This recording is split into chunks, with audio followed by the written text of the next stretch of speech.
Welcome students. मैं doctor Ashutosh Meena, assistant professor लोक प्रशासन, राजकीय महाविद्यालय आबू रोड से। आज मैं जो विषय आपको पढ़ाने जा रहा हूँ वो पुराना जो टॉपिक हमारा था उसी का विस्तार है। हम लोग पढ़ रहे थे बीए सेकेंड ईयर का एक पेपर है राज्य प्रशासन। राज्य प्रशासन का विकास और उसके विकास और महत्व के बारे में हम चर्चा कर रहे थे। पिछली क्लास में हमने पढ़ा था कि 1947 के बाद में भारत के सामने कुल कितने प्रकार के राज्य थे। तो 4 श्रेणियां मैंने आपको बताई थी, क ख ग घ, यानी कि ए बी सी डी। और उसके बाद भारत सरकार के सामने जो सबसे बड़ी चुनौती थी वो थी राज्यों का एकीकरण। उस वक्त 565 रियासतें थी और पटेल योजना, वल्लभ भाई पटेल के द्वारा राजस्थान भारत का राज्यों का एकीकरण किया गया था। तो जब हम एकीकरण का अध्ययन कर रहे हैं तो उससे पहले भारत के राज्यों के पुनर्गठन से संबंधित कुछ कमेटियां बनी थी। उन कमेटियों ने क्या क्या अपनी रिपोर्ट दी, क्या सिफारिशें की, एक बार उनको हल्का सा ब्रीफ करना थोड़ा बेहतर रहेगा। तो सबसे पहले कमेटी बनती है मोंटफोर्ड रिपोर्ट 1918 और 19 में। इनका प्रस्ताव था कि राज्यों को छोटे राज्य बनाए जाएं और भाषाई और जातीय आधार पर नहीं बनाए जाएं। मोतीलाल नेहरू रिपोर्ट 1928 में इन्होंने कहा, इन्होंने 4 आधार बताए थे राज्य निर्माण के: भाषा, जनइच्छा, जनता की इच्छा, जनसंख्या, वित्तीय और भौगोलिक आधार पर प्रांत बनाए जाएं। भारतीय संवैधानिक आयोग 1930 में इन्होंने कहा कि जाति, धर्म, आर्थिक हित, भौगोलिक एकरूपता एवं ग्रामीण शहरी संतुलन पर राज्यों का गठन होना चाहिए। भाषाई आधार को इन्होंने सशर्त स्वीकृति दी थी। ओडोनिल आयोग 1931 में इन्होंने, जो भारतीय संविधान आयोग था 1930 का, उसी का सपोर्ट किया। भारतीय संवैधानिक सुधारों पर संयुक्त समिति 1936 में बनी। इन्होंने सांप्रदायिक आधार पर विभाजन को स्वीकार किया और इसी के आधार पर सिंध प्रांत का निर्माण हुआ था। दर आयोग 1948 में इन्होंने कहा कि केवल भाषाई आधार पर राज्य नहीं बने बल्कि प्रशासनिक सुविधा, इतिहास, भौगोलिक, आर्थिक एवं सांस्कृतिक कारणों को भी ध्यान में रखा जाना चाहिए। जेवीपी जेवीपी समिति 1948 में बनी और जेवीपी समिति में कौन कौन लोग थे? पंडित जवाहरलाल नेहरू, सरदार वल्लभ भाई पटेल और पट्टाभी सीतारमैया। इस कमेटी ने कहा कि भाषाई आधार पर बहुत कम समर्थन किया।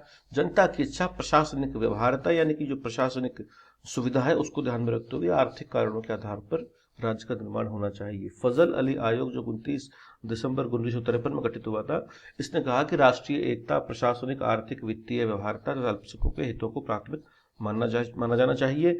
सरकार ने संशोधनों सहित रिपोर्ट को स्वीकार कर लिया था। शीतलवाड़ा समिति 1966, इन्होंने राज्यों को अधिक स्वायत्तता प्रदान करने की अनुशंसा की थी।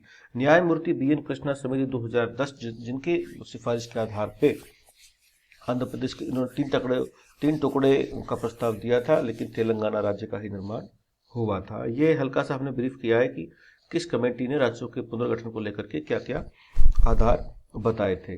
भाषा के आधार पर भारत के अंदर शुरू से ही राज्यों की मांग रही है। 1905 में ये मांग उठी थी, 1920 में ये मांग उठी थी और 1948 के कांग्रेस के अधिवेशन में इस तरह की मांग हमेशा उठती रही थी। उसके बाद जो मुख्य कमेटी जो मानी जाती है वो है न्यायमूर्ति फजल अली कमेटी, जो कि 29 दिसंबर 1953 को इसका गठन हुआ था।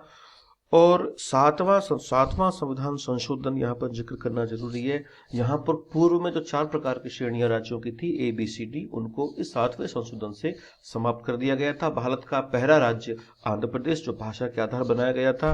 भारत में कुल आज की तारीख में 29 राज्य हैं और 7 केंद्र शासित प्रदेश हैं। अब मैं आपके सामने ये राज्यों का पुनर्गठन को लेकर के पूरी सूची मैंने यहाँ अपलोड की है, अभी इस पे देख सकते हैं पीपीटी पे। आप देखिए, सबसे पहले 1 अक्टूबर 1953 को नया राज्य आंध्र प्रदेश बनाया गया था, जिसकी राजधानी हैदराबाद थी। दूसरा असम बनाया गया, राजधानी दिसपुर 56 में। 1936 में बिहार बनाया गया था। 1 मई 1960 को गुजरात बनाया गया था। केरल 1 नवंबर 1956 में बना। मध्य प्रदेश 1 नवंबर 1956 में बना। तमिलनाडु 14 जनवरी 1969 में बना। उसके बाद महाराष्ट्र 1 मई 1960 को, कर्नाटक 1 1956 में बना। उड़ीसा 19 अगस्त 1949 को बना। पंजाब 1 नवंबर 1956, राजस्थान 1 नवंबर 1956, उत्तर प्रदेश 26 जनवरी 1950, पश्चिम बंगाल 1956, जम्मू कश्मीर 26 अक्टूबर 1947, नागालैंड 1961 में बना, हरियाणा 1 नवंबर को बना, 1 नवंबर 1956 यहाँ मिस हो रहा है, 1956 होना चाहिए था। हिमाचल प्रदेश 25 जनवरी 1971 को बना, और मणिपुर 21 जनवरी 1972 को बना, त्रिपुरा 21 जनवरी 1972 को बना, मेघालय 1970 में, सिक्किम 1975 में, मिजोरम 1987 में, अरुणाचल प्रदेश 87, गोवा 87, छत्तीसगढ़ और उत्तराखंड और झारखंड 15 नवंबर को ये 2000 में बने। तेलंगाना जो हमारा सबसे नया राज्य है वो 2 जून 2014 को बना, जिसकी राजधानी हैदराबाद है।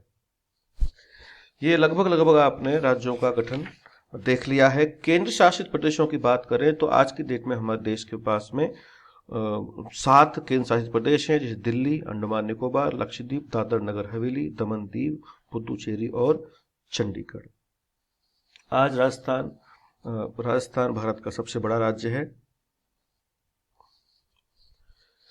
अब यहाँ पे राज्य प्रशासन को, राज्यों का हम पुनर्गठन का अध्ययन कर रहे हैं, राज्य प्रशासन का अध्ययन कर रहे हैं, तो अब यहाँ जानना जरूरी है कि 7वीं अनुसूची क्या होती है, कौन से कार्य राज्य करेगा, कौन से कार्य संघ करेगा, यानी केंद्र सरकार कौन से कार्य करेगी। तो इसको लेकर के 7वीं अनुसूची में 3 सूचियां हैं, संघ सूची, राज्य सूची, संवर्ती सूची।